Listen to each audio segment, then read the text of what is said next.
We've all met that person with that special little something, that man or woman that lights up a room. That's right. And our next guest says that we all have the ability to be the it girl or guy. You sure do. Oh, right. And here to discuss her book, Discovering the It Factor Within You, is Leesa Rowland. Welcome to the show. Hi, Leesa. Well, you look like an it woman, that's for sure. Thank you. Yeah, I love the fashion. You. Right. Thank you so much. So talk to us about the it factor. What is it? It is exactly. What is it? Well, I wrote the book, The It Factor, to share my story and to give other people hope and inspiration that may be going through similar circumstances or challenges. Yeah, so and if you had everybody, to define the it factor for us, what is it? Everybody has the it factor. It's an amalgamation of your charisma, your inner drive, and your inner strength. Really? Okay, you say everyone And your has magnetism. I like that, but everyone doesn't display that. So how can you bring that it factor out of you? That's the key. That's the key. That's what the book's about. Yes, everybody has the it factor. They do. Some people are born with it, though, right? Everybody's born with it. Okay. You just have to discover it. Okay, so what are some of the tips you give in the book to helping discover that it factor and bringing it to the surface? I think that it's very important to get to know your inner self, your spiritual side, and your soul. Okay. It's having that inner strength that only comes through going within, through meditation, through yoga, through chanting, through going through different problems in life and mastering them and having that oomph and the charisma to manifest your way through your problems. Oh, okay. What do you think some of the things are that stop us from manifesting that? Because a lot of people, they just put a kibosh on it and don't even know they're doing it. Self-doubt. Is that- Self-doubt and fear are great problems that people have. They can paralyze people, emotionally if you have a lot of Fear self-doubt. can be paralyzing, but you just have to know that tomorrow's another day and that you can persevere and that you have a purpose, So that your life matters. How do we go about getting past those challenges? Because I know in the book you talk about challenges that people have faced, death, depression, et cetera, et cetera. How do we get past those roadblocks that may keep us from discovering our inner it factor? Well, you have to remove yourself from the situation first. Okay. And journaling helps.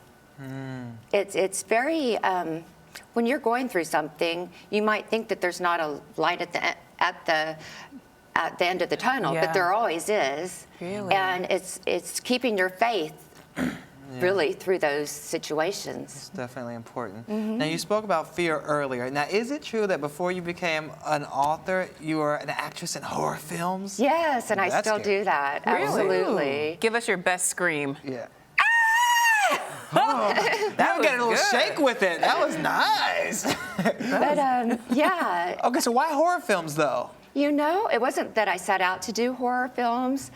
I just did one, then I got another one, and I really enjoy them. You like getting They're killed? fun. Like, it's like, oh, I like dying. You know, sometimes I think I'm getting a little, I don't want to get killed anymore. I want to be the one who kills. Oh, you want to do the slashing, huh? Right. Really? But it's really fun. It's Really? fun, and people don't take themselves too seriously on those sets. And you don't have nightmares after you film something gory and scary like that? Not at all. You go home because and I just know laugh it's it not off? real. Yeah. But you might go home kind of sore, but it's yeah, it's not real. It's What's different. the craziest thing that's happened to you on set? Oh, in Slaughter Daughter, a movie that came out last year, it took me 3 days to be killed on set. Oh, What? So Over my and daughter over? first tried to strangle me, she tried to beat me. Finally, she stabbed me to death. Oh, But it took a few days, so okay. Sometimes it does, you know? You just can't give it time.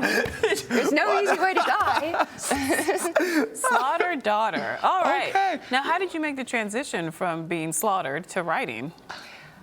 Well, I began writing about 5 years ago, and it's difficult when you're just talking about yourself and you're trying to relate your experiences.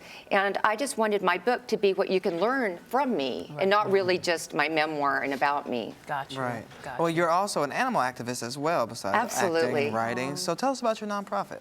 Oh, I have a nonprofit in New York City called Animal Ashram, and we rescue dogs and cats from the ACC's kill list. Oh, wow.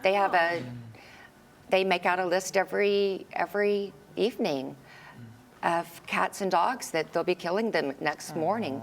A lot of people don't know about that, but we work really hard during that time, from the time we get that to the time that their death row is up in the morning, trying to find them homes and fosters. Oh, that's great work. Somebody needs to do it. Thank you Thank so you much so for that much. and for helping us Thank discover the you. it factor within us. Factor. All right. Absolutely. And we can all pick up these books wherever books are sold now, right? Absolutely. All right. Right. Thank you so much. Thank you. And you're watching Rise Entertainment 360.